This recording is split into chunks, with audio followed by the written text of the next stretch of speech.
This conference will now be recorded.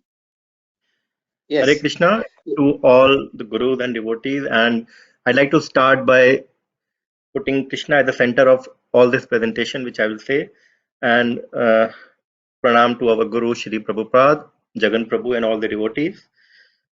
Before I start, I'd like to say that this exercise was very helpful for me because for a novice like me, it gave me opportunity to push myself to learn more and understand more these two verses which I'm going to speak today, which is 12.13 and 12.14.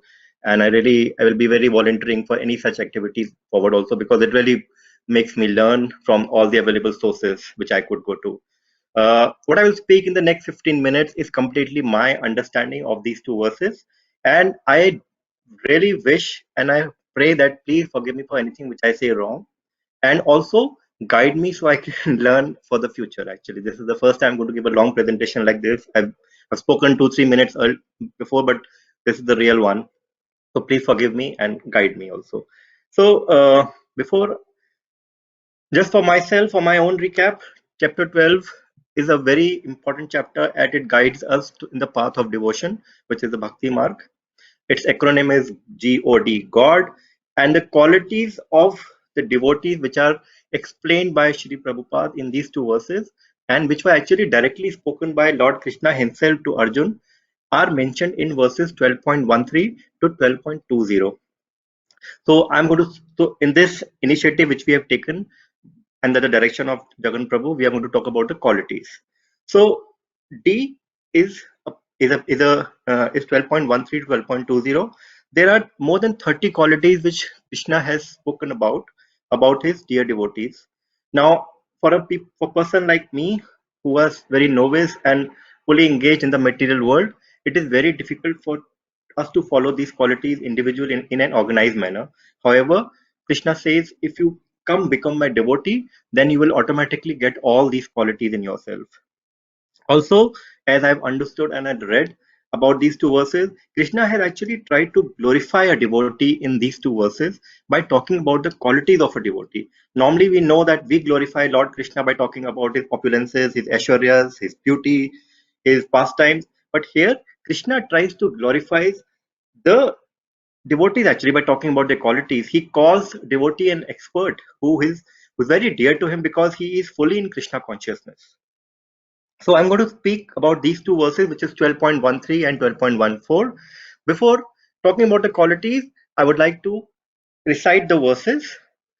Adveshta sarva bhutanam maitra karuna iva cha nirmamo nirankara samadukha sukha shami santushta satatam yogi yatatma drida nishchaya may arpita mano buddhir yo mad bhakta same priya.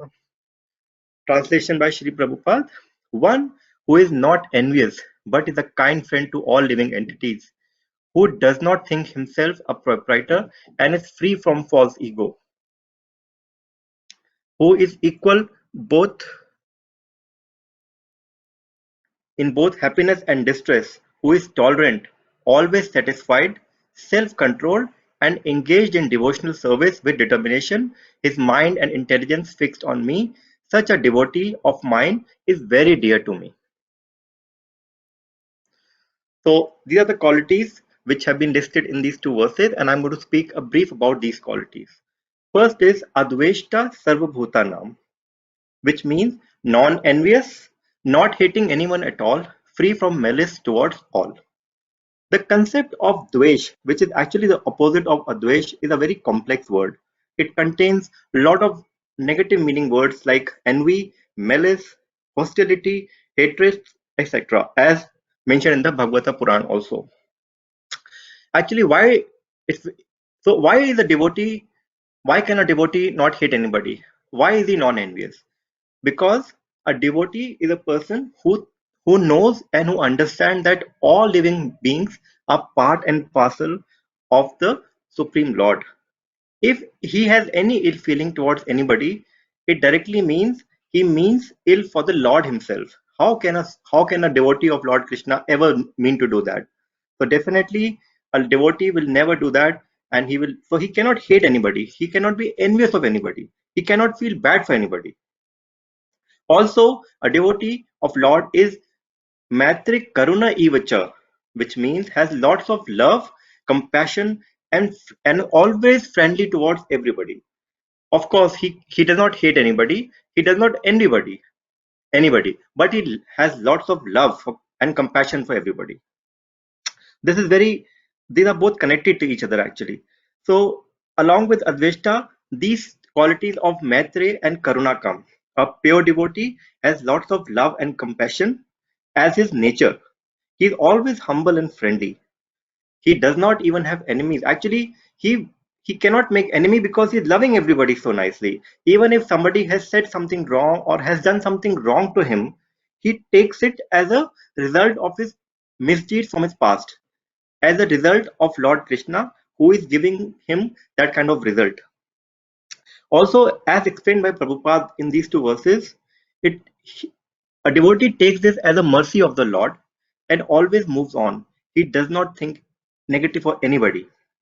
Even from my own personal experience about the group in which we are talking right now, I'm still a newcomer in the group, a very novice, but I've been very well accepted, given all the chances to speak. And today I'm presenting in front of such great devotees and our Guru Jagan Prabhu, which makes me really feel proud and a bit emotional today. Uh, so I would like to say that all everybody in this group is so helpful. They have full of love for each other. They stand for each other. We pray for each other actually. And personally for me, Jagan Prabhu and all the devotees took time out to pray for my mother when she was undergoing the operation next day. So really thank you. And this all is because we all are devotees who love and have compassion for each other. I feel what I'm learning is we should love each other irrespective of the caste, creed, and the position we hold. We should be benevolent. Today, God has given us this opportunity where in the society we should be able to help everybody. We should be doing something for the religion. We should be able to do something for the society on the whole and not only think about our personal gains. So today I'm committing that actually I've been doing it, but I want to do more going forward also. The next two qualities are Nirmama and Niramkara. Both of them go together, which means actually free from attachment and free from any ego. Now, these two qualities, as I said, go together. The biggest enemy of a human being is the pride or the ahankar. One can only progress on the path of spiritual path if he does not have any attachment to material desires or does not have any false ego about himself. What are we? We are just mere souls, mere bodies who are created by Lord Krishna. Everything is belonging to Lord Krishna. A devotee always understands all this. He never thinks anything about himself. There is no me, myself in a devotee's mind. Everything he knows very clearly. Birth and death are all controlled by Lord Krishna. This body is not his body. He is a mere soul, and this body is just temporary. He does not love his body. Actually, what I feel is that because of material desires, we get tied. And once we get tied to something, all our energies go in that rather than looking at Krishna, rather than praying for Krishna. As Prabhupada also explains in the explanation, he understands he is not material body. He does not identify with the body, thus does not carry any false ego, does not believe in I, me, myself. He dedicates everything to and for Krishna. He is not materially attached to anything, does his duties and undertakes responsibility as his karma, and is not attached to the results. He is free from false ego. So next quality is Sama Dukha Sukha, which means equipoised in sorrow or happiness, pleasure or pain. Because a devotee understands that he is not the material body and everything belongs to Krishna, so he does not expect anything. Whatever he does, he leaves the results to Lord Krishna. Whatever results he gets from his own efforts, he is fully aware that it is given by Lord Krishna. Nothing belongs to him. When he has a good situation, he feels it is the kindness of the Lord Krishna, and when the situation is not good for him, he feels it is a result because of his past misdeeds, and Krishna is now giving him the hardship. He is neither happy when there is too much happiness, and he is neither sad when there is sorrow. He is unfazed by pleasure or pain. He he has become so tolerant that nothing affects him actually, because he knows that there is nothing beyond in this world which is belonging to Lord Krishna. Nothing belongs to him. All this is interrelated actually. So when he knows that he is just here to please Krishna, then nothing bothers him. He just prays, and he is able to get through all this. And so, so as I said, he becomes very tolerant. The next quality is Shami. So all the devotees of Lord Krishna are forgiving. They have kindness towards all the living beings. A pure devotee is very forgiving. He does not wish or want to punish anybody, even if somebody does wrong to him, because he knows everything belongs to Krishna. Krishna would have given him the results of his past misdeeds. Who am I to punish somebody? He leaves everything in the hands of Krishna. By this way, he is very forgiving. He will never punish anybody. He will never think bad about anybody. And it goes to the first quality again, Adveshta. He doesn't have any hatred. He's forgiving. So those are the qualities of devotee. Then next one is a very important quality, which is Santushta Satatam, always content.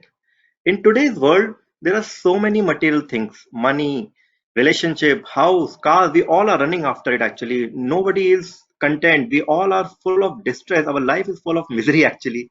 We all keep working hard towards what to achieve good money, good house, good car. But a pure devotee is always satisfied. He is always happy, and he does not want any more material objects. His entire efforts are focused on Krishna. How can he be? How can he make Krishna more happy? How can he achieve more Krishna bhakti? He does not run after anything. He does not try hard for anything. He is always content. A devotee does not see material objects as a source of pleasure for him. For him, the source of pleasure is Krishna bhakti. And thus, by doing this, he becomes satisfied. He does not run after material things. He understands that all are the creations of Lord Krishna. He treats all of them equally. He respects everybody, right? So he can control his desires. Once we learn to do all this, once we learn to control our desires, we can be content. There's a very famous saying which I like to quote: we can be satisfied by not increasing our possessions but decreasing our wants. Another very good example is the example of a half-filled tumbler. A devotee will always see the half-full tumbler as half full, whereas a materialistic person, a greedy person, will always see it as half empty, and he will run after to fill it. So that's the difference between a jnani and a agyani. Next quality is yogi. Actually, yog means union. A yogi is in union with the Lord through his mere devotion towards the Lord. A yogi is fully absorbed in Krishna bhakti. This absorption is not occasional. He is always in Krishna bhakti. He always think about Krishna, which makes him connected to the Lord. And he can actually, this is the ability he gains, that he can experience that relationship with God. It must be a great feeling actually. So he feels so connected with Lord, and he's always in yoga sadhana. And due to all this, he becomes yatatma, which means self-control. A very, very important quality again. Actually, devotees tie their intellect to the knowledge gained from the reading of the scriptures, from following the instructions of the spiritual Lord, from following the instructions of the spiritual gurus and masters. They follow the path of devotion. A devotee completely commits him or herself to the path of bhakti. No false arguments can deter him from his path, as Sri Prabhupada says in the verses also. A devotee follows all principles to worship Lord Krishna, like chanting, visiting temples, doing kirtans, listening and learning from devotees and gurus, spiritual masters. I would like to add here that it is all up to how we train our mind and how we control our mind actually. So the things we like the most, we definitely find time to do it, right? I would like to use the example which Jagan Prabhu had mentioned in the last lecture about watching the cricketer Shrikant's video very fondly, and I completely agree to that point. We waste our time watching movies, watching full day, 1 day cricket matches. But when we come to ask about doing bhakti, we say, oh, we don't have time, we are running short of time. So that is really not correct, it's all about our willpower and determination. If we push ourselves to love Krishna, if we push ourselves to control our mind, then definitely bhakti marg can be achieved. And this is where people like me have to learn and start pushing ourselves in that direction. And also I believe once we push ourselves, once we show that interest, Krishna himself will protect ourselves and will take care of us actually. So definitely Krishna will take care of his devotees and will make them come to him very easily. The next quality actually is mano buddhi, my arpita mano buddhi, which is mind and intellect dedicated to me. Once we are able to do all the above, once we surrender ourselves to Lord Krishna, once we know Krishna is supreme, he is everything. We are just mere from his material energies. We are such devotees have the qualifications which enable them to fix their mind, their body and soul in the service of the Supreme Lord. A devotee can reach this stage by regulative principles of devotional service. Actually, Lord Krishna is calling us to come to him. It is for us to take this opportunity and to start on this bhakti marg.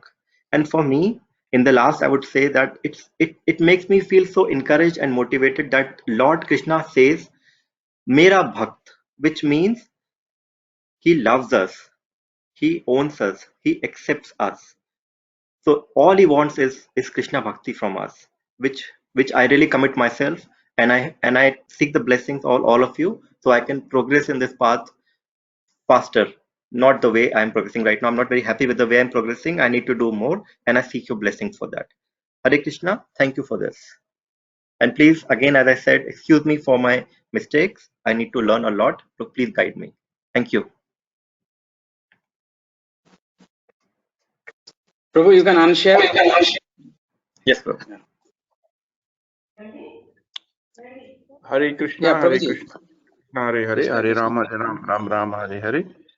Prabhu, thanks a lot, Prabhu. I think very nicely done. I would just only for especially for you, since you have covered a full shloka for the first time. I would like to share my screen and just share some of my thoughts. But for other people who are going to say a few words on each of the qualities that they have selected, we will not have the kind of a review. But for your thing, I'm very pleased to do this service. Kindly bear with me. Okay, I'll not take much time. This is a very simple thing that I have noted. Prabhu, 1 second. You're able to see? I think the presentation is very simple, clear. It's based on personal experience, and it's very down to that presentation. I really liked it. Ideal qualities the ideal quality is very well stated, and you seem to have researched on the topic, and you basically researched on the topic, and you were confident in what you are doing this. Yeah, only few things, Prabhu, in this Sevadari presentations. You don't have to repeatedly say that you are a neophyte in our Sevadari presentations.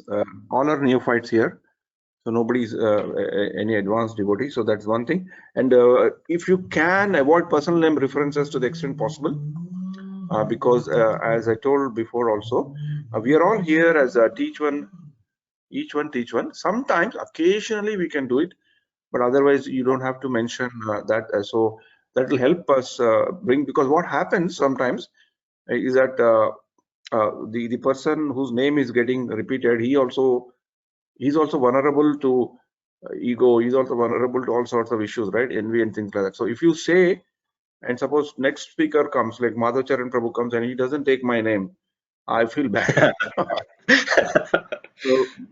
So that is one thing that is very interesting. So try to avoid, because we are all together, we are all brothers and sisters. So we learn each other from there, and then we move on. And I think I liked your presentation, Prabhu, because it is very important for me to listen to what you said today. because practically also we have been battling, myself and my wife has been battling with a situation. I'm taking more time, devotees, sorry about that. But how important is these qualities we need to remember and we need to introspect is very important. It is not that Krishna is telling that, Dvesta, non-envious, being non-envious is one quality that is dear to him. But invariably, in our devotional life, even we read it, unless we introspect, we keep on checking ourselves like a barometer, we just slip away. So we are from Wednesday onwards, we are battling a situation of a conflict situation between two devotees, and the crux of the problem, and both devotees are exchanging WhatsApp messages, exciting audio messages, very seriously, kind of a putting themselves into an issue, crying.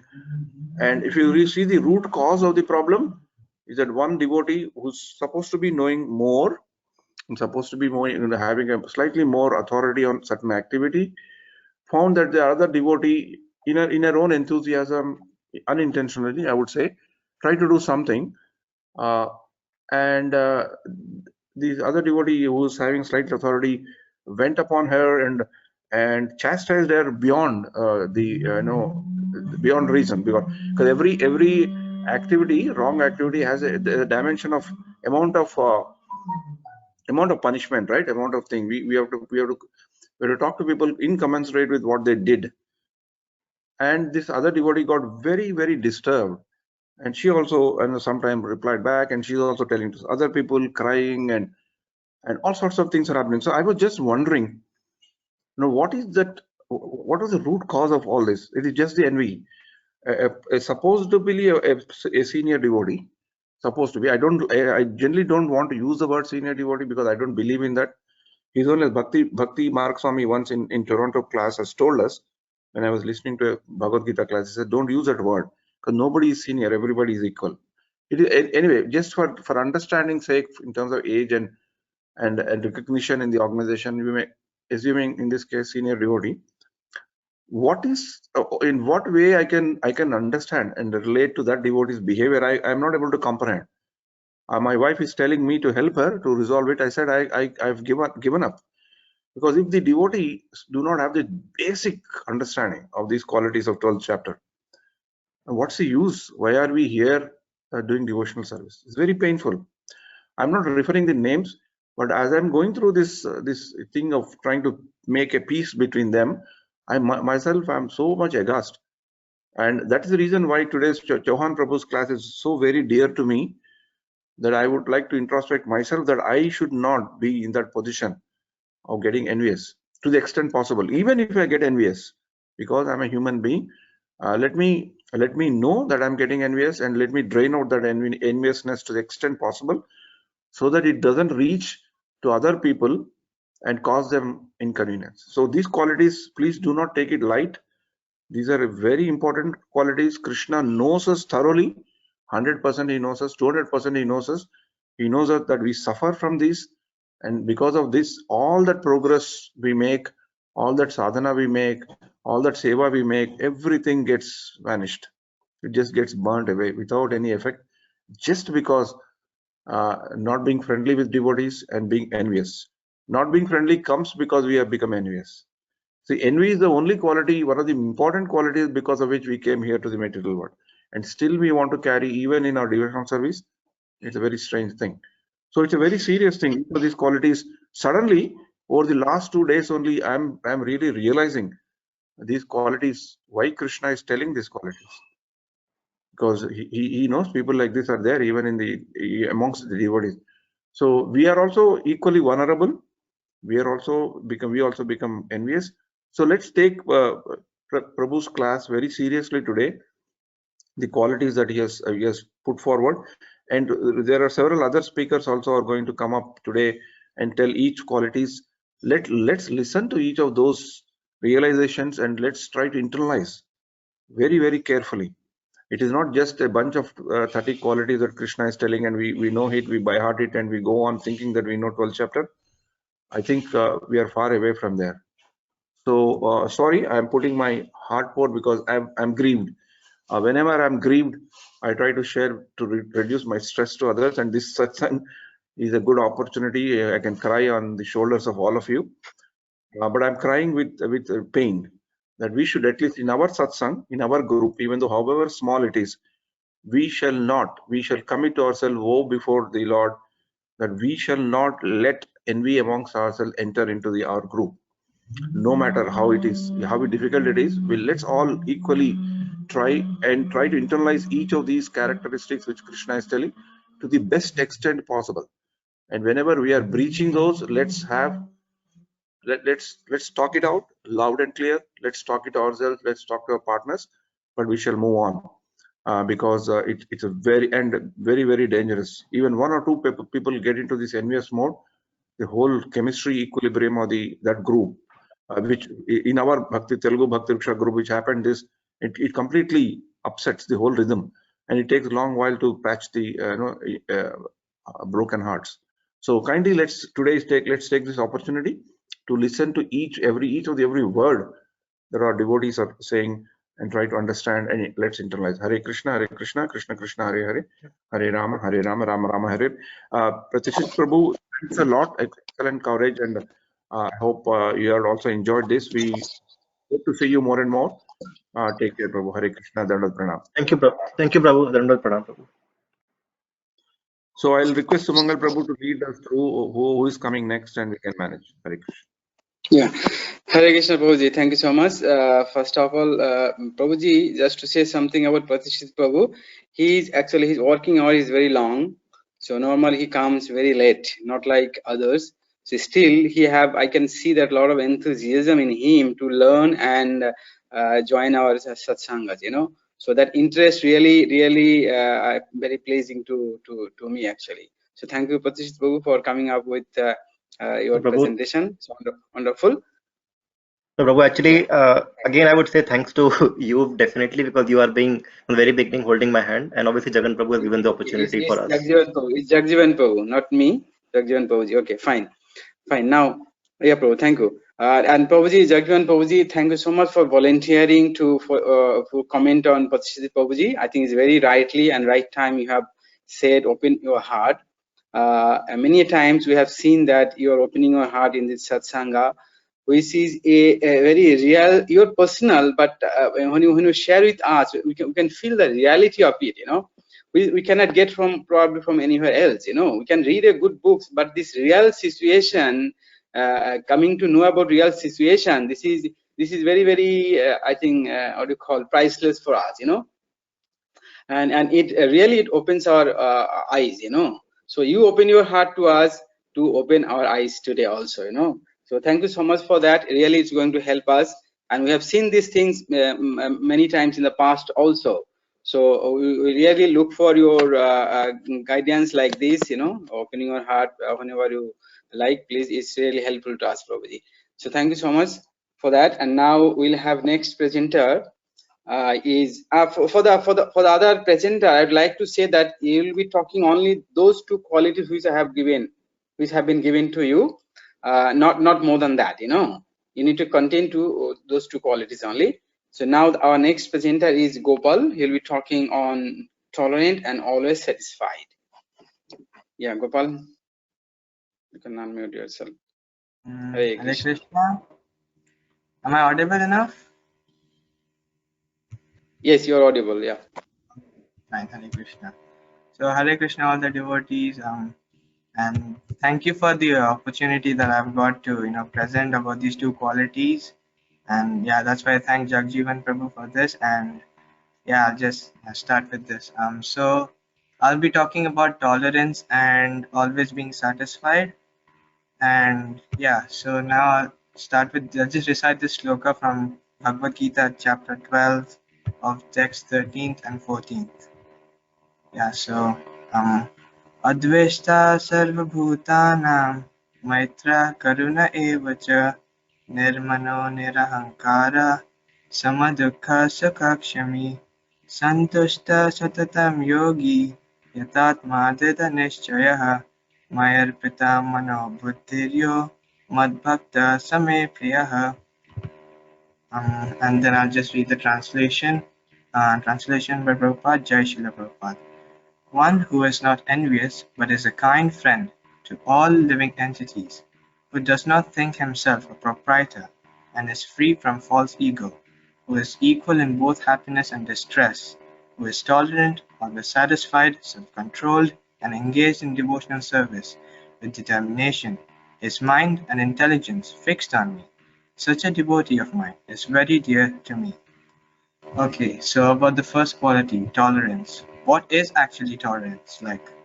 So, just tell the definition. The ability or willingness to tolerate the existence of opinions or behaviors that one dislikes or disagrees with. So it's basically the ability to tolerate something else which is opposing you or something which is to your disliking. And then, so said that, I mean, why do we need to tolerate? I mean, like, everything else can be according to our like wants, right? We can just want something and it should happen like that. But the sad reality is like it's not according to our wish, and then that's why we have to, tolerate things and not get upset about things. So I'll just give an example. So when a bad situation arises, like another person comes and talks in a foul manner or does anything that's opposing us, it's not actually the other person's fault, but it's our fault, and it's because of our past karma that we have to tolerate it. And I'll just read a part of Srila Prabhupada's purport. So, purport by Srila Prabhupada, Jai Srila Prabhupada. A pure devotee is never disturbed in any circumstances, nor is he envious of anyone, nor does a devotee become his enemy's enemy. He thinks, this person is acting as my enemy due to my own past misdeeds, so it is better to suffer than to protest. So as I mentioned, like it's not anyone else's fault, but it's our fault, and we must have done something in the past. We must have committed a sin. So that's why we have to, go through the bad situations, and we have to tolerate it. And now, there's another saying that goes like, every problem is an opportunity in disguise. And this was said by John Adams, the second American president. So like instead of trying to avenge the other person, like we should think of the Supreme Personality of Godhead, Krishna, and thank him, for giving the opportunity to remember him. Like instead of avenging, we can just think of Krishna and just, be thankful so that we can remember him. Now, as I mentioned about tolerating like the other person, like we should not actually blindly accept all the problems thinking that we have to tolerate it. Yeah, there might come a situation in which it can also cause harm to us, and that's why it's our, as we know that it's not good for us or it's causing harm, and the other person is wrong, so we should, try and, convey our message in a soft and polite manner as a duty or responsibility that the other person is wrong, as we know that he or she is wrong, and that's why we should try to let the other person know.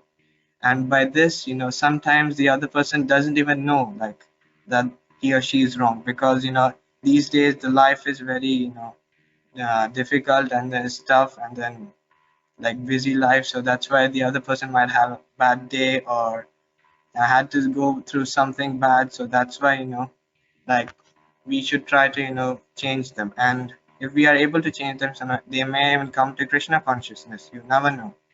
So like it's always good to just be calm and try to tolerate things and go through, and live a happy life basically. So now I'll just read another sloka from Kunti Stuti, and this is 8.25. So Vipada Santuta Sasvat Tatra Tatra Jagad Guru Bhavato Darshanam Yatsyat Apunar Bhavadarshanam.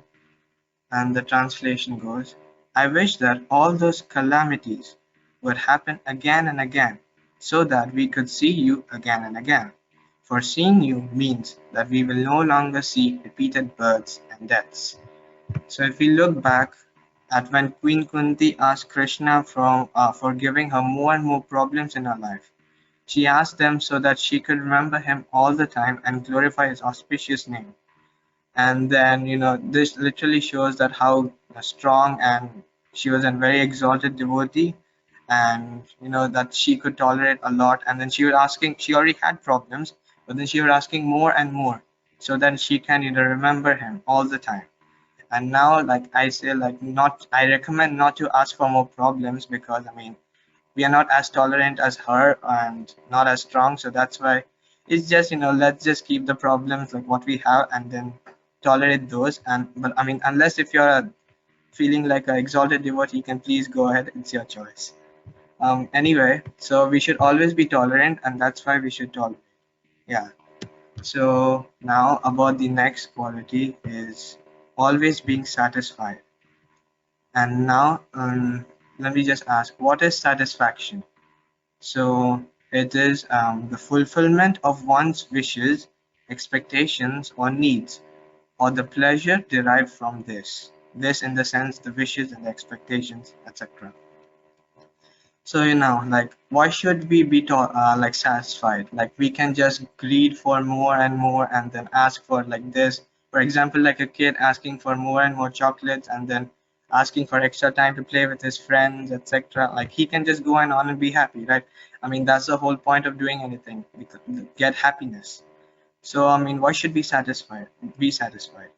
So we should be satisfied because one, as devotees of the Supreme Lord, or if you're trying to be a devotee, it is one of the essential qualities needed. And then we should thank, and because we have something, and then whatever it is, we should thank the Supreme Lord for whatever we have and not greed for more already, knowing and saying that like we have enough and we should be grateful for that, because you never know that whatever you have also might vanish from you, and you can just again go back from where you were and lead a sad life. And there's another saying which says the world has enough for everyone's need, but not everyone's greed. And this was said by Mahatma Gandhi, as everyone knows, the father of our nation. So he said this, like the world has enough for everyone's need. So like everyone's need means like whatever Krishna, here you can say like Krishna gives whatever we need, not whatever we want, because if we start wanting, then it'll never end. So that's why it's just good to like leave whatever he will give us to give us, like that'll be good for us, and just rely on him. And then another recent message that I got was like, we always complain for something or the other. Even when we have like so much, we just still complain. And then when we lose that thing, we again complain. So we just keep on complaining and complaining.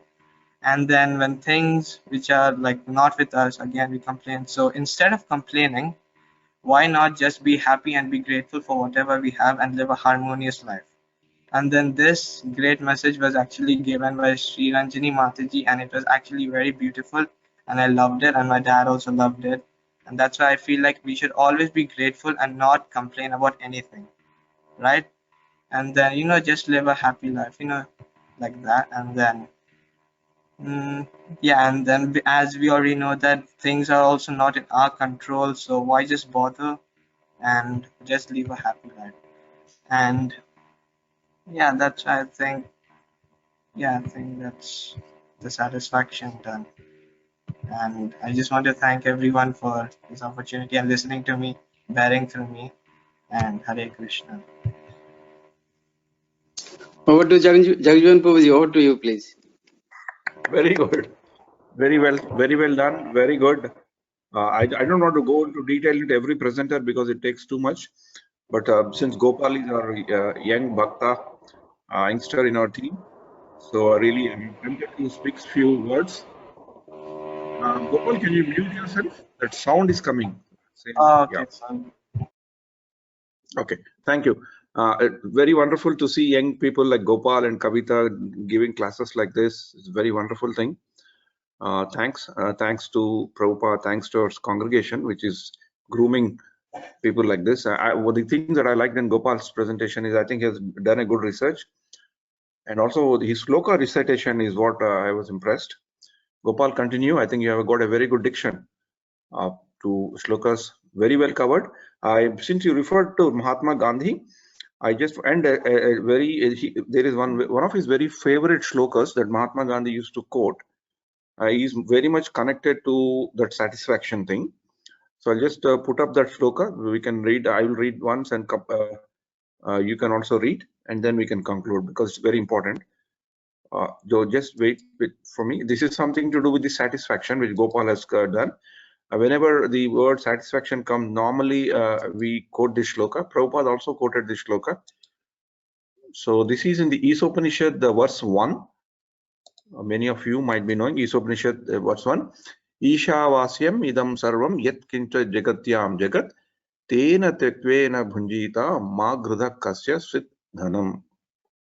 This again, as I told you, very much clear with the, very much connected with the word satisfaction. Everything animate or inanimate that is within the universe is controlled and owned by the Lord. One should therefore accept only those things necessary for himself, which are set aside as his quota, and one should not accept other things knowing well to whom they belong. That means here the question of over greediness should not come. This is what is the intent. That doesn't mean that we sit quiet and expect everything to be given by God. It's not that. Not working is not an option. We need to work, but we need to know that always there is a set quota is a quota is set for us, and we need to be content about what is that. And how do we know what is that quota that is set for us is a difficult thing. Age, maturity, experience, consultation with the devotees will help us. Yeah. So Gopal, would you like to read the shloka? Yes, Prabhu. Okay. Can you please zoom a little bit, Prabhu? Yes, Prabhu. Yeah. Vavasyam idam sarvam yat kincha jagatyam jagat tena jagtena bhunjinta magradha kasyat svedhanam. Yeah, let's take the meaning also. Yeah, 1 second. Yeah. Everything emanate. Oh, should I read or? Yeah, go ahead. Everything emanate or inanimate that is within the universe is controlled and owned by the Lord. One should therefore accept only those things necessary for himself, which are set aside as his quota, and one should not accept other things, knowing well to whom they belong. Hariksha. So this is a Ishavasyam idam sarvam et kincha jagatyam jagat tena tvektena bhunjita ma grudha kasya siddhanam. Yeah. So it's an important shloka which Gandhi liked. He used to quote quite a lot of times. So I just thought Gopal reminded me of Gandhi, reminded me of the shloka. Thanks a lot. Hare Krishna. That was pranam. Very, very well done.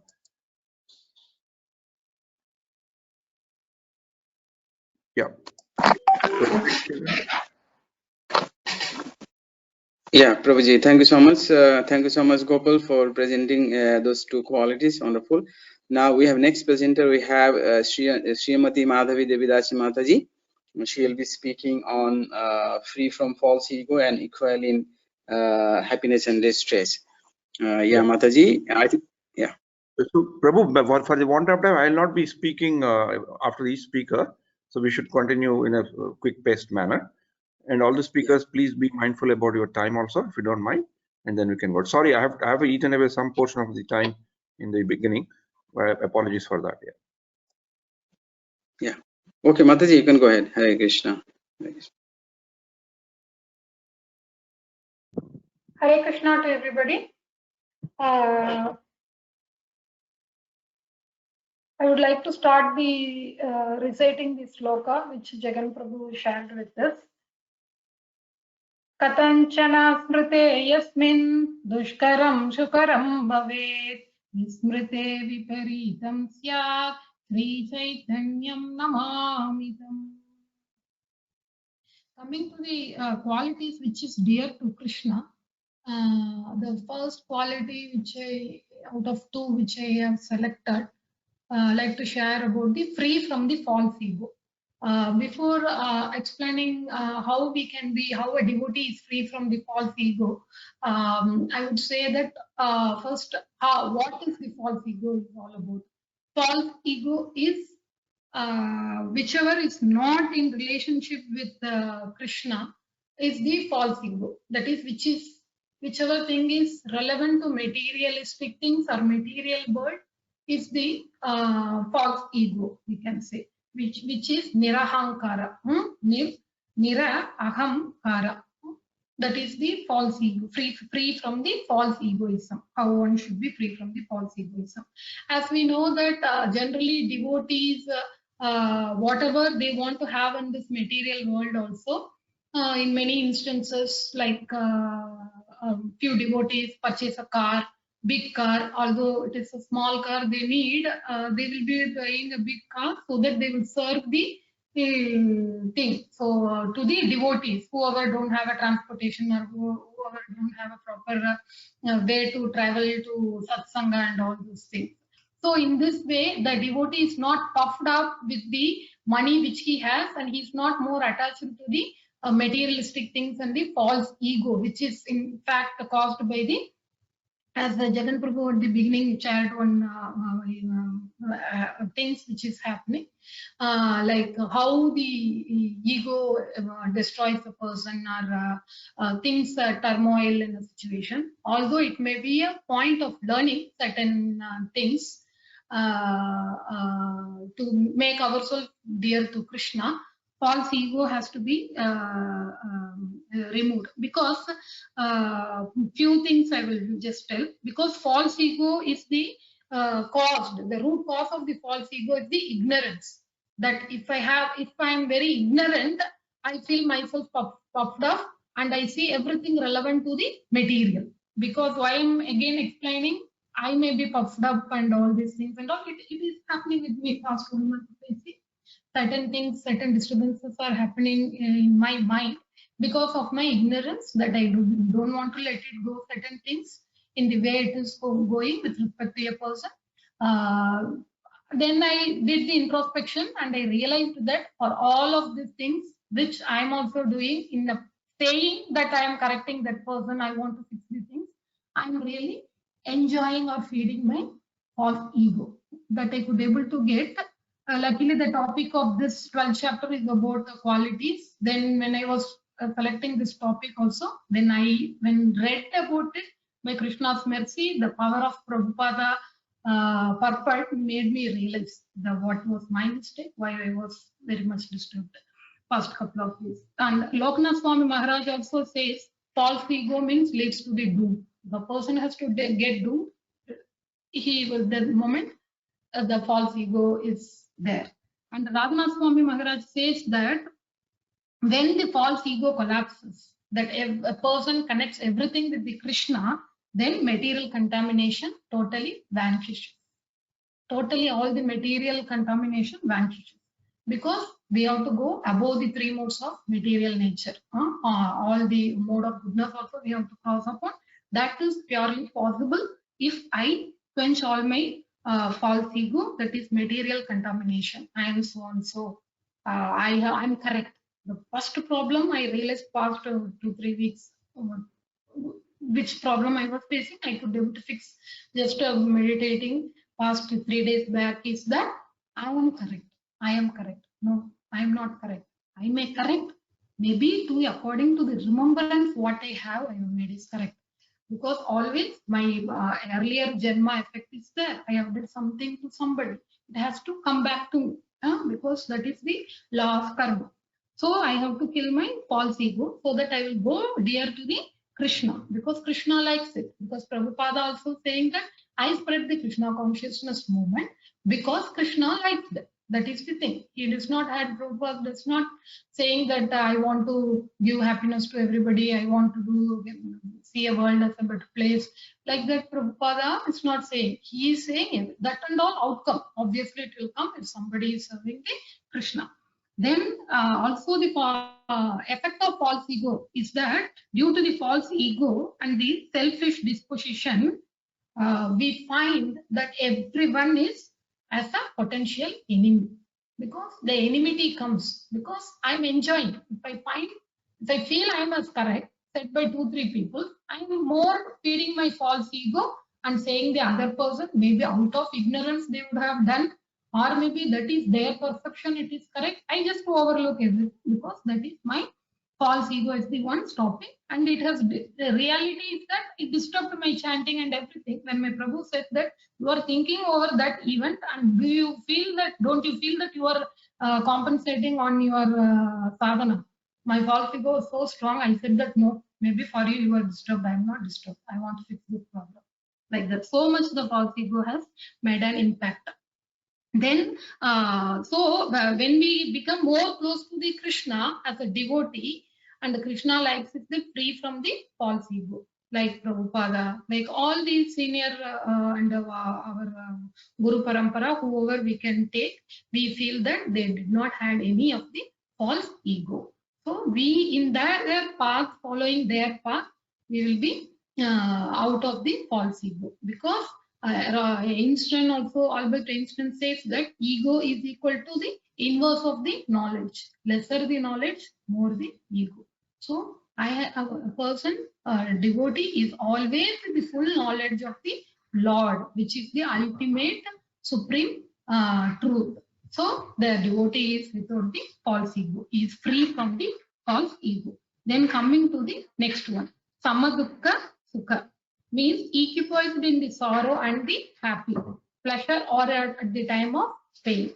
Here also, Kunti Maharani says, Gopal referred that she is inviting for the sorrow, because she is the exalted devotee. She knows that equipoised, even the sadness or the sorrow does not creating any problem to her, because it is making more closer to the Krishna. So she is enjoying the problem. So she is not disturbed by the sorrow or the pain, whichever is has happened to her. In the same way, we can see about the Parikshit Maharaja. When he knows that in 7 days he is going to, he has to leave this body and he has to exit. So he was not disturbed. He was very happily understanding that what has to be done, and he was equipping himself. That is the quality which a devotee has, and this is the quality by practicing the Krishna consciousness one is trying to develop, because it really, Krishna is giving certain situations in our lives. In that way, ultimately Krishna is becoming more, making me more closer to Krishna by making a realization of these things. So being equipoised in spite of all the situations, good or bad, or pain or pleasure, one should be grounded, because otherwise what will happen, the pride will come. If I'm more happy, the tendency are there, because we see even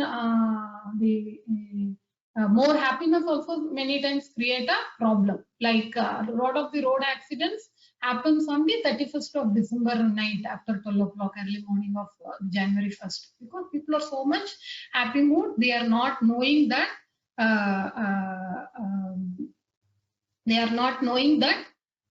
what has to be done.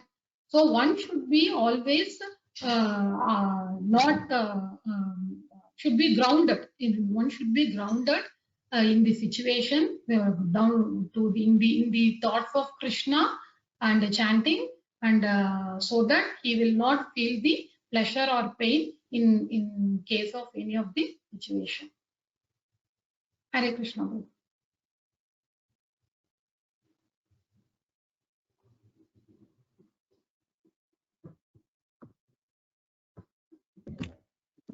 I have done with the.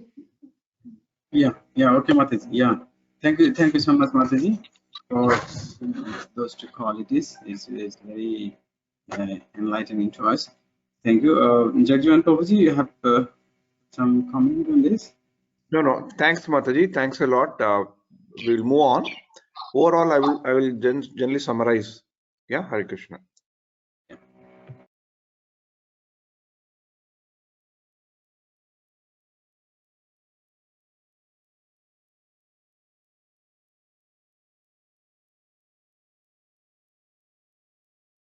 Prabhu, I think somebody is speaking but on mute. Who is supposed to be speaking? Hare Krishna. Prabhuji, today only three participants, Prabhuji. Okay, only 3 of us are doing. Okay, fine, that's good. Okay, so basically I'll continue the theme. So before we end the call, so I was referring to that thing, right? The today Mataji has talked about the ego, false ego. Basically, if you see from Prabhupada's description, let's take this ego, right? It's called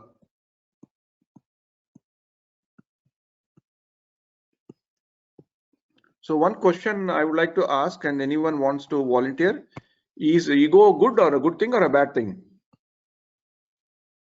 It's good, Prabhu. It's good if it is referred to Krishna, and if it is referred to any materialistic things, it's not good.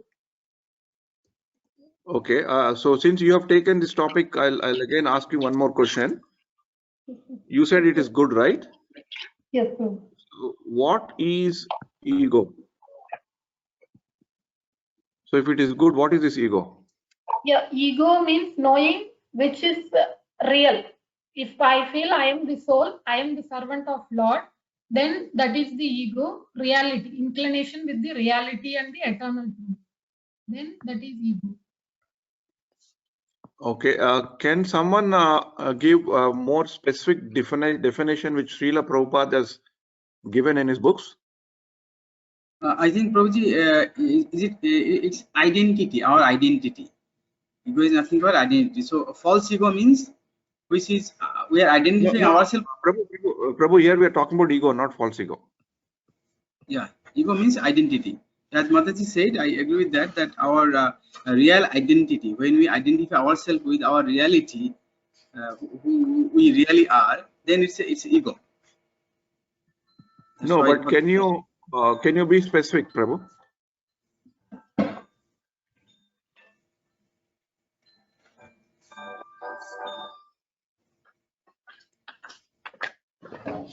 I'm referring to a situation. I'm referring to the exact definition of Prabhupada, the way Prabhupada has explained. Can anyone share or anything? Sant Gopeshwar Prabhu or somebody,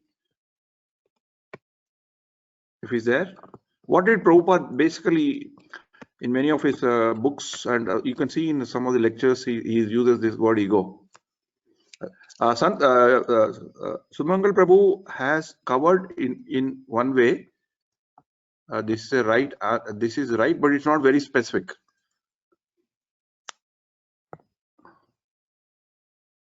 What is ego?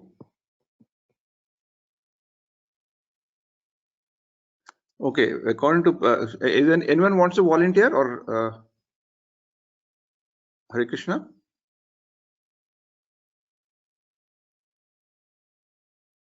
Hare Krishna, Prabhu. Does ego means accepting this body as oneself? Accepting. What did you say, Mataji? Accepting this body as oneself, Okay. No, not completely right. Anyone else?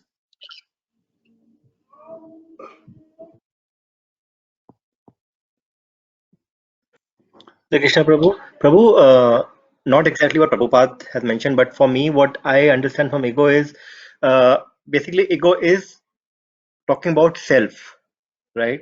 Now, if that self becomes, if we talk about too much into I, and look at everything as a if that I becomes into envy, then that ego becomes hurt, and that is where the things go wrong.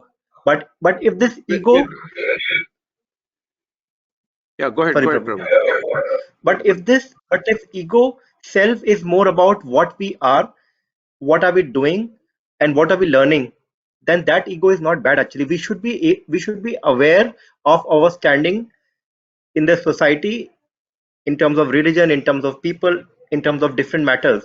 But if this ego is only looking at, oh, I am here, I am there, I don't have this, I don't have that, then that ego is not good. So ego will have positive. So your question is whether it's good or bad. Actually, it can be good if it is used in the right direction, and it can be very bad if it is only used for envy and hatred and comparisons. That's what I feel, Prabhu, from my side. Yeah. Because why I'm having this discussion is better to get some concepts very clear, right? So let's see. Is there any other volunteer, or should I go ahead? I think I'll go ahead for the want of time.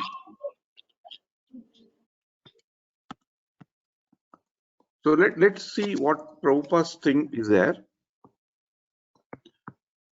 Ego is to know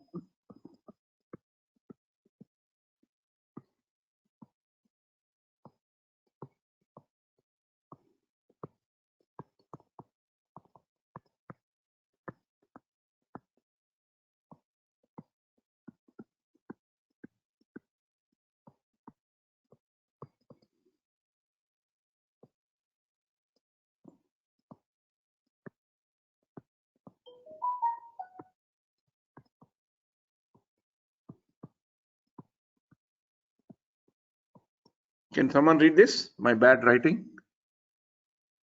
To know we are spirit soul, to know that we are not this body. But Prabhu, this becomes real ego, right? There's a difference between ego. Yeah, this is real ego, correct. Yeah. Okay. And everything else is false. This is the fundamental thing. So any activity that we do, knowing that we are this body, is false ego, because that is false, right? Ego is there. Like Sumangal Prabhu very nicely said, he has used a word, very, very good word, profound word, identity. Ego is something to do with identity. So that's correct. That is right. But identity of body and this soul. So as long as we do that, any activity beyond that is false ego. So most of our activities we do because we falsely identify ourselves with the body, and that's why this ego comes. Another confusion about the word ego is also because of our in our local languages, we call it in Hindi, if I want to write, ghamand, right? That word we use it. I think it's sorry if I'm doing something wrong in Hindi, but this is something like that, ghamand. Ghamand hai aadmi ko also, then we say he has got a big ego. But that is a colloquial usage of the word ego. But because why he has got that ghamand? Because he thinks that he is the body. He thinks that he is the controller. He thinks that everything has to go with him. So the root cause of this, that understand that he thinks that he has to be controlled. My way or highway, my way is the only way. Otherwise, I will not tolerate. And all that is coming because the root is that he's thinking that I am this body. So in order to illustrate this, the acharyas give a very instructive example. There was one guru. There's one guru is there, and a disciple. And disciple is a very good disciple. He's not like normal disciple, but it's a very good disciple. And guru also likes him. So, but over the period of time, because everybody likes the disciple, his services are very well praised. He has got a good respect, and people also there. And guru also keeps on referring his name. So disciple somehow slightly get distracted. And in one day, he goes to his spiritual master and asked, when, this will also bring up to what Chauhan Prabhu said, when will, sorry, he asked the question, when will I go back to Godhead? So I want to quickly ask here, is there anything wrong in this question?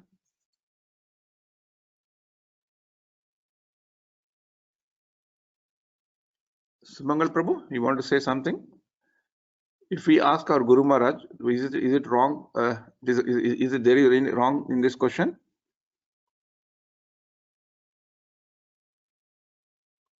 Hare Krishna.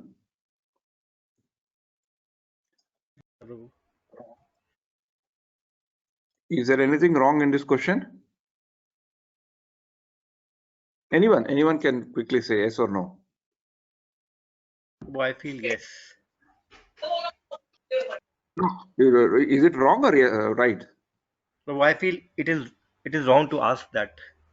Why? Prabhu, it is wrong because it all depends on how we are progressing on the path, right? Nobody can answer that except our own self. To whom are we asking the question, basically?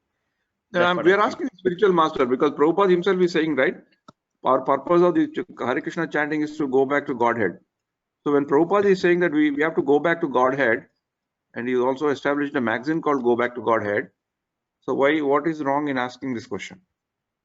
Can someone answer this? My counter question. Prabhu, yeah, Hare Krishna, Prabhu. Yes, We can ask now, Prabhu, like to our spiritual master, we can ask this question. Yes. So we can ask this question, right? I think everyone agrees. Fine. But in that case of in that instructive example, Guru notices a small issue of attitude or ego, because the disciple knows the answer but still is asking, when will I go back to Godhead? So what Guru replies is very interesting. So this is very much related to our topic of discussion. So Guru is also intelligent, right? If the disciple is intelligent, Guru has to be more intelligent. Guru answers like this. So what was his question? When will I go back to Godhead, right? This is the question. So this is disciple. So what does Guru answer? When I go.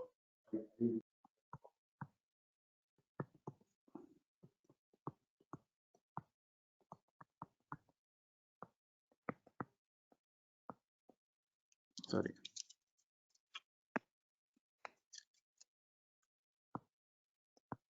So what is Guru trying to say?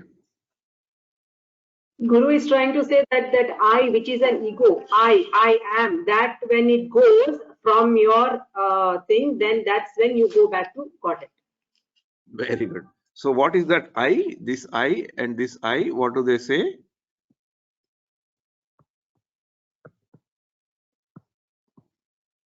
False. Yeah. So this is a very so even that a small instructive example, it has a lot to we can learn a lot, because this is what we battle with, right? Sometimes we get attached and we think that it's I. That when the real I, if you have that I as a servant of God, if that I is an identity that we have, that we are part and parcel, and that I is that we have is to serve Krishna, is an I that we are a part and parcel of the Lord, we are the spirit soul but not the body, then that I is very good. That is good ego, as one of you mentioned. But when that I gets diverted to I as a body or ourselves, then there's a problem. So that's why ego is very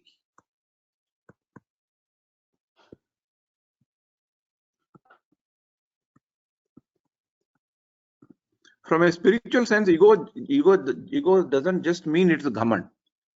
Ego means something beyond that. Normally ego means अरे आदमी को बहुत घमंड है यार बोलते हैं ना, we will say that, right? But that is also correct in a normal sense, but ego is much beyond that. Ego is a very subtle thing, and it is acting on us.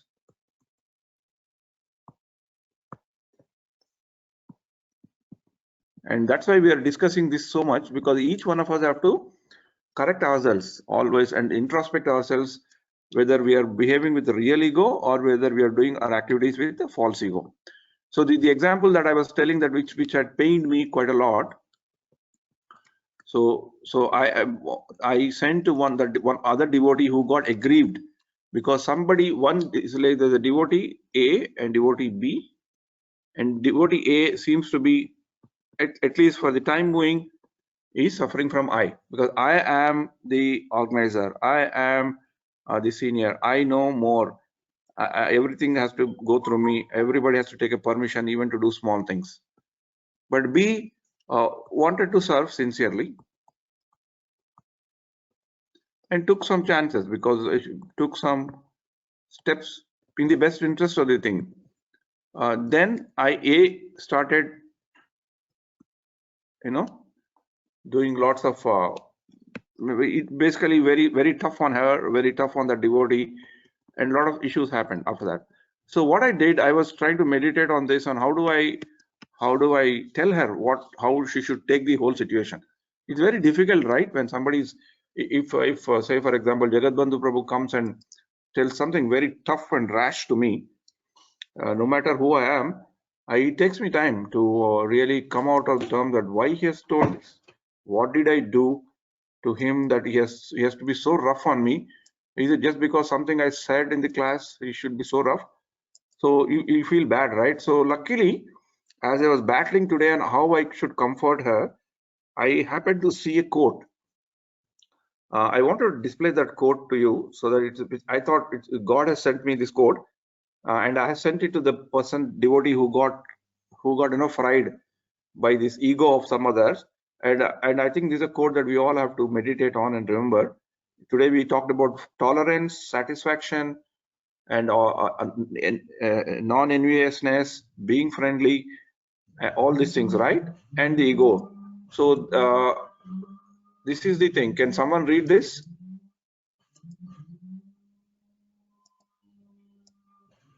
Is it visible? When people are, yes, Prabhu. When people are rude to you, they reveal who they are, not who you are. Don't take it personally. Hare Krishna.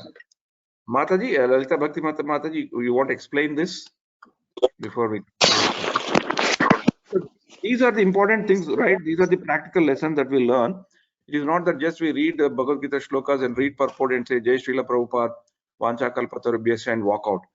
And then Bhagavad Gita is not coming to our head and mind. So since we see Krishna is making us see some things, it's also good to know that we are also equally vulnerable like them. So yes, Mataji, sorry, go ahead. Yes, Prabhu. Not only rude, the quality being rude, like any quality, Prabhu, like whoever they reveal what they are, that means what is within their heart actually that comes in.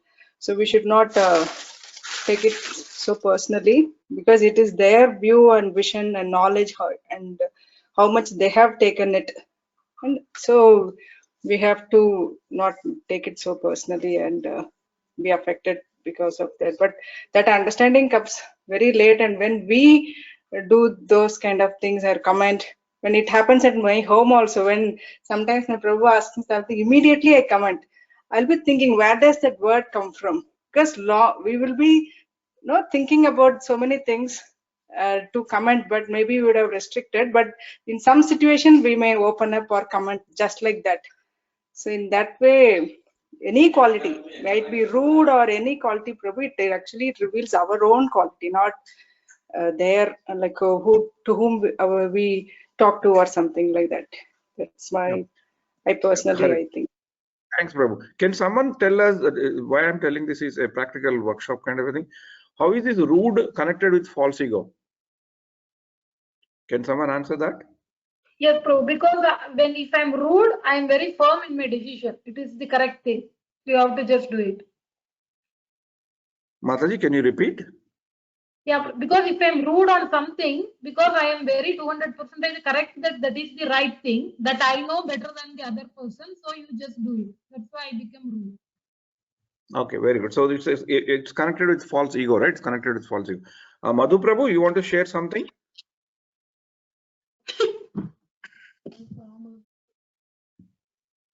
No, I'm talking about Madhu Gita Prabhu is also there, right, today? Is there Madhu Gita? Who is this Madhu Prabhu, or Madhavcharan Prabhu, or Madhu Gita Prabhu?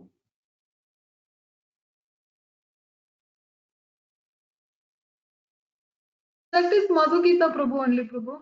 Because we have logged in with my. Yeah, Madhu Prabhu, can you switch on and try to explain what does it mean to you, this statement?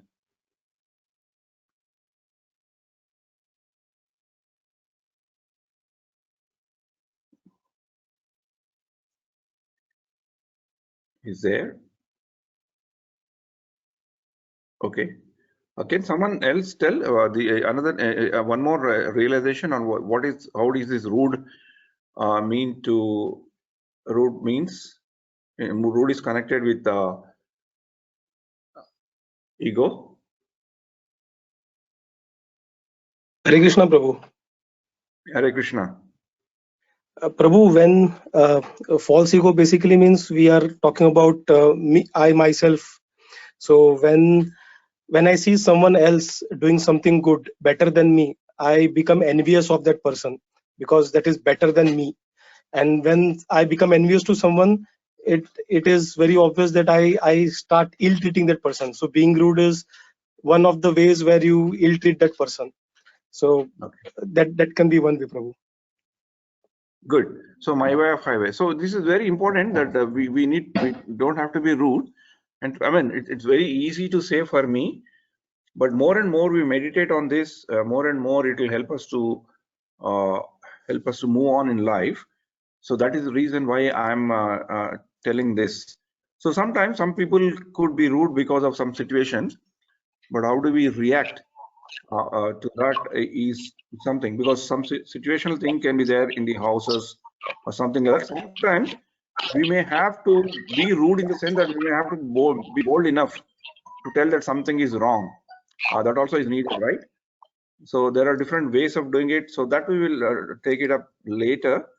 Is there anything anyone else wants to comment? I want to say. Yeah, sure, Mataji.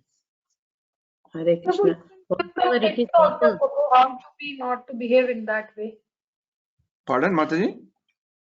You can give some practical tips also, Prabhu, how not to be. Yeah, I'm going to do that, Mataji. Yeah. Let my wife speak. I don't know why she's unnecessarily interfering with us. She's not even there in the class throughout the class, but she came suddenly now because she wants to speak. She wants to impress all of us. I don't like it. You're rude. I will not give you a chance. You're rude. Hare Krishna. No, actually what I was telling is whatever condition you are in, but you are not supposed to be rude with others, because because of your rudeness, if someone gets hurt, whatever you do, it will not heal. Maybe outwards it may heal, but the inside, the rawness will be always with us.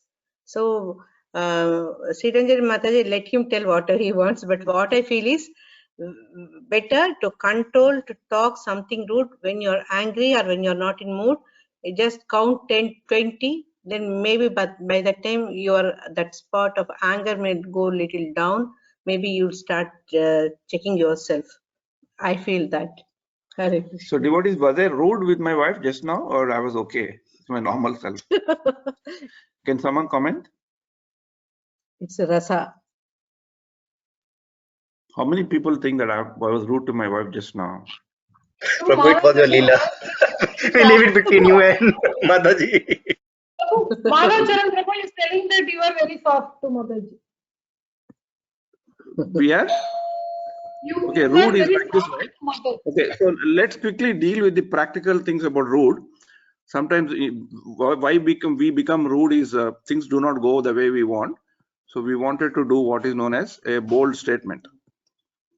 Okay, bold statement is what we want to say. It's wrong, you are wrong, I am right, and this is a kind of bold statement, right? So as Mataji told, the general principles, don't make bold statements when you're angry, when you're hungry, when you're tired.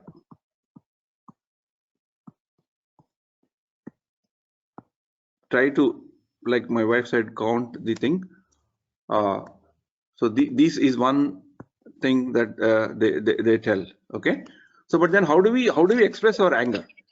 How do we express our anger? Are you sharing the screen, Prabhu? You are writing something, Prabhu. We are not able to see your screen. Oh, okay. Sorry. Okay, I'll write it again. So 3 things, right? Bold statements or rude statements.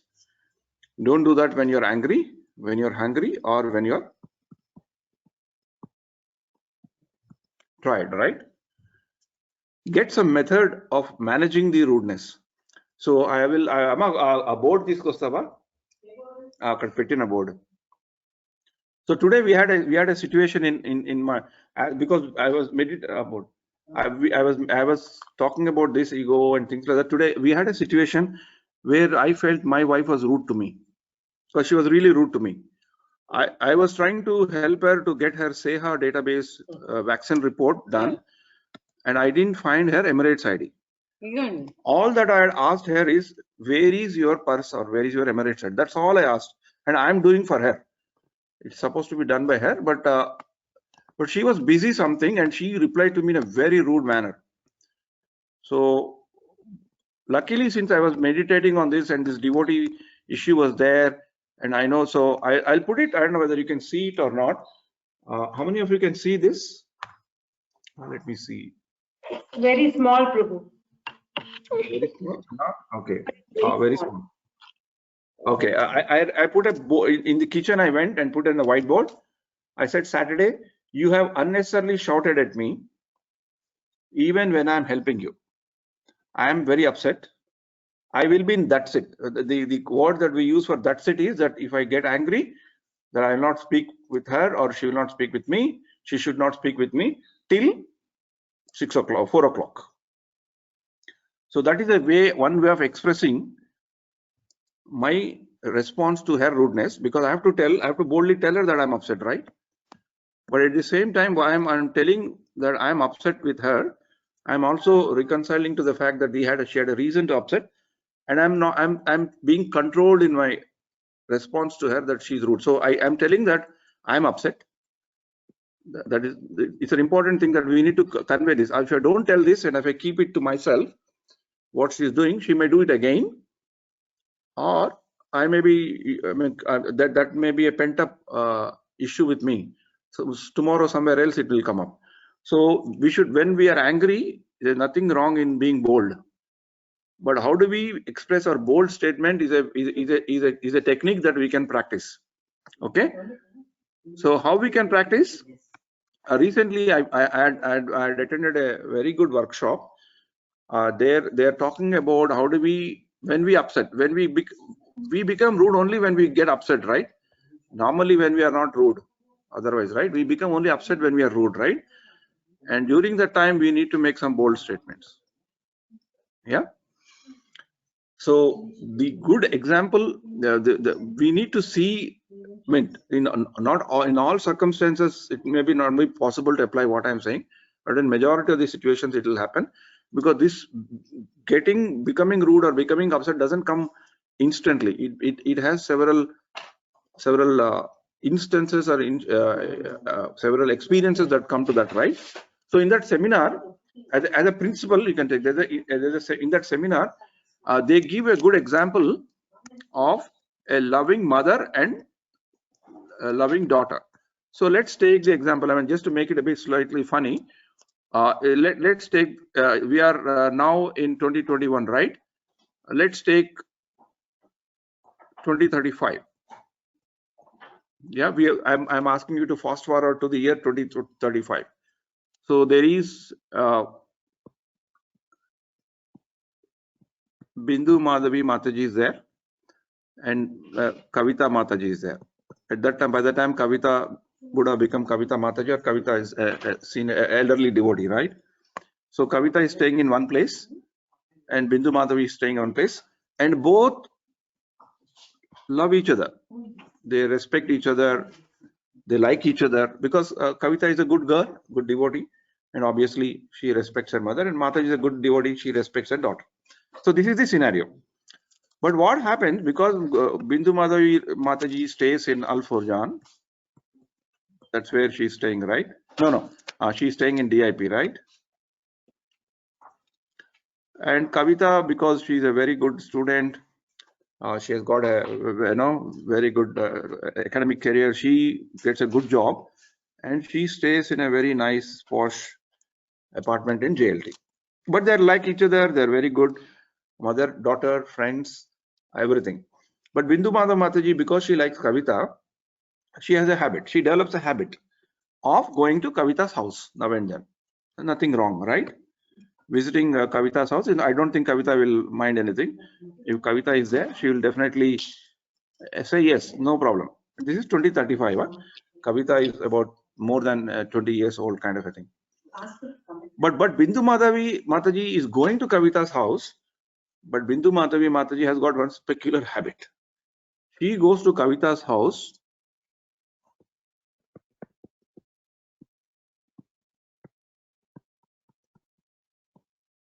without calling, because Bindu Mataji thinks that she is my daughter. I like her, I love her, and she loves me, so I can go to her anytime. There's no problem. But Kavita has got a problem, because Kavita is connected to some Kirtan program. She has got an office work. She had some friends to, normally she may have some friends to deal with it, and she may have some seva responsibilities given by somebody else. And she's a very busy lady, and she also has to do her sadhana. So once she tolerates, second time she tolerates, third time she tolerates, but whenever Kavita, Bindu Madhavi comes, so Kavita, because she loves her, she wants to receive her well. That is a concern. And she wants to treat her very well. She knows that Mataji came all the way from DIP to JLT, and I have to receive her well, I have to treat her well, because she's my mother. That's a good thing. But Bindu Madhav Mataji coming without calling is causing a problem to her. Because she is not able to receive her because she is very busy. Just the moment before she comes without calling, she is just about to start a Kirtan program, or she has committed a time or something like that. So once or twice she sees, and she then gets irritated. That irritation leads to her anger. Okay. And that anger, then what happens if Kavita is not introspecting with her anger? What will happen? She will one day, Bindu Madhavi Mataji comes, and Kavita is definitely, is very likely, she will be rude with Mataji, saying that, why did you come? Please do not come, or call me before you come, right? And that causes a rift in them. Both love each other, both respect each other, both want to be each other, with each other, but still that friction happens. And once or twice it happens, Bindu Mataji being an elderly lady, she feels very hurt. And what is that? I've sacrificed so much for Kavita, I've done so much for her. And when I go to her house, she's behaving like this. What has changed her? Is it money? Is it education? Is it friends? What is this? She feels very bad about how Kavita is, if Kavita behaves like this. So rudeness comes because of our frustration, rudeness comes because of our ego, and rudeness comes because of the situation. So this workshop tells how should Kavita handle this situation. First thing is, Kavita has to make a bold statement. That's very important, because Mataji has to be told that what she's doing is not right. So what Kavita will say, instead of being rude, if she introspects and thinks that rudeness is bad, she will first say that, she makes very humbly say, I don't know how Kavita calls her mother Amma. Oh, Amma. Okay, Amma, I don't like you coming without calling. She has got every right to say, okay, there's nothing in a normal voice. Then what will Kavita do? Then she says, Amma, why am I not liking you coming to my house without calling? It's not that I don't want you to come. I want you to come. But when you come, because I love you, I want to give you that proper respect and personal time when you come. Every time when you come, it's a very pleasurable moment for me. I want to be with you. I want to respect you. I want to receive you. You coming without calling is depriving me of giving that respect to you, which you really deserve. So, Amma, please know that I'm getting upset a bit. You're coming without calling because I'm not able to serve you the way I want to serve you. So kindly tell me, what is your problem of calling me before coming? 1 or 2 times exceptions is fine, but you're doing it every time. What is your problem, Amma? Please tell me. How can I help you so that you can inform me before I come, so that you are happy, I'm happy, all of us are happy. Otherwise, I'm getting disturbed because I have some commitments and you're forcing me to miss my commitments. You're putting a lot of pressure on me to do my services. Is it okay, Amma? Then I'm 100% sure Bindu Madhav Mataji will then understand where Kavita is coming, because Kavita's intention is to receive her well. And this is what she also wants it, right? And then she will open up, saying that, no, Kavita, it's not possible for me. You can't demand like this. I'm your mother. She may say that. But then the discussion will start, because Kavita made a bold statement. Two statements. One is she doesn't like her mother coming without calling. And Kavita also told, shall we discuss this problem? Is there a solution to this problem? And initial reaction could be, Bindu Madhav Mataji says, no, it's not possible. But then as the discussion would progress, because then she would say, okay, these are my issues. Then Kavita would say, okay, let's solve these issues. So hypothetically, this scenario could conclude saying that since you cannot know, you cannot control when you come because it's difficult. So let's do one thing, Amma, because I want you to come. So what I will do is, this is my schedule. So every week, for example, 2 days, Sunday, Thursday, 6 to 7, Thursday, 8 to 9. I will try to keep myself free, Amma, from any other commitments. You can walk in on those days, uncalling anytime. You can walk in, absolutely no problem. So instead of being rude to telling that she was upset, she told that she was upset. Kavita did tell that she made a bold statement, but the bold statement was moderated by an attitude to solve the problem, not to say it's my way or highway. It is my house. I am leading my life. I am an adult. I am not in your control. Don't come on call without calling you. You have to come. You have to call. She could have said that, but she made a bold statement that she was upset. That's very good. That we have to tell sometimes, because otherwise people will not know it. But she next succeeded with a statement of trying to help Bindu Madhav Mataji to overcome the issue that she has a habit of doing this. Because if she doesn't get corrected, if Kavita doesn't tell, with Devashree also she will do after in 2040 or 2045, she will do the same thing with her also. Then Devashree must be there in USA or somewhere. Whenever she goes, or whenever she wants, she leaves the phone and calls her. It'll be very irritating to her. Because she's always busy, right, in her programs or whatever it is. Because I'm sure that she'll be a very, very famous star. So she'll be very popular with people, programs and people calling for her, booking her appointments and things like that. So this is where there is being rude, being bold. There is a very big difference. Sometimes we don't understand this. We think that because somebody is making a mistake, we have to be bold, and then we can afford to, then we can be rude. We become rude. No, this is a gap that we need to understand. Making a bold statement is not rude, as long as we make that bold statement in a way that it is understood and in a way that we can get a solution to the problem. Sorry, I took the names of Bindu Madhav Mataji and Kavita just for fun, but I wanted to make the point very clear. It's a very practical example that workshop covered. I like this example extremely well because sometimes I also face this situation when I'm working from home. My wife thinks that it is working from home means you can work anywhere you want. I'm in a very important meeting. Because I'm late, I skip my breakfast and I'm working, and I'm in a very serious meeting with some very senior management people. My wife suddenly comes, knocks the door and says breakfast. Then I switch off my mic and my camera and then go and I become very upset. Why did you come? She said, you didn't take breakfast. I love you. You should not skip the breakfast. It spoils your age. It spoils your health and all. But that's not the time to tell me the hygiene facts or health facts. Because I'm in a meeting, I don't want to be disturbed. For me, the work is very important. So sometimes I have to become rude, but later I tend to explain to her that first thing is do not enter, because when we say work from home, a company expects me to work as if I'm in the office. Sometimes some confidential matters may be discussed. Sometimes somebody may be shouting at me because I did something wrong. You will feel extremely bad if my boss is shouting at me and you come with a breakfast thing. And sometimes if by mistake, if I don't switch off my camera, my camera is on, it'll be embarrassing for you and embarrassing for me. So if the door is shut, don't come. Don't worry. Even if I have to, don't skip my breakfast, it doesn't worry. Let's have some, the solution that we found is a good solution, because she is eager that I should not go hungry. That's her love. But in executing her love, she's causing me a problem, and by forcing, it is forcing me to be rude with her. So when we discuss this issue, that I don't like her coming without, if I want to eat, I'll come down and eat. She should not come, unless unless I tell her that during this time I'm free.